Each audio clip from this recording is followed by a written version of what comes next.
চলে এসেছি রান্নাঘরে রান্না করব বলে। আজ তো মঙ্গলবার, তাই আমাদের নিরামিষ। তো মঙ্গলবারে নিরামিষে কী রান্না করব তারই তোড়জোড় করেছি। দেখো, এদিকে বিউলির ডালটা সিদ্ধ করে রেখে দিয়েছি, শুধু সাতলাবো। আর এদিকে রয়েছে ঝিঙে আলু। এই যে ঝিঙে আলুটাকে কাটা রয়েছে, ঝিঙে আলু পোস্ত করব বলে। আর এদিকে পোস্ত বাটা রয়েছে, পোস্ত রান্না হবে বলে। আর এদিকে আদা মৌরিটাকেও বেটে রেখেছি ডালটা সাতলাবো বলে। ওদিকে ভাতও হবে, ভাতটাও রেডি করে রেখে দিয়েছি।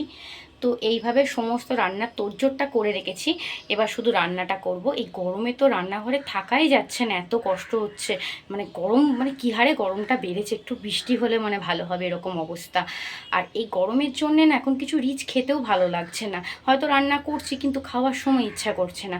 এমনিই তো জল খাওয়া হচ্ছে বেশি বলে, মানে খাওয়ার সময় দেখছি পেট ভর্তি থাকছে।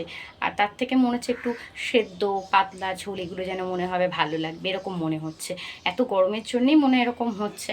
তো সেই কারণে যেন খেতে ইচ্ছা করছে না। তো চলো আমি রান্না বান্না করে নিই এখন।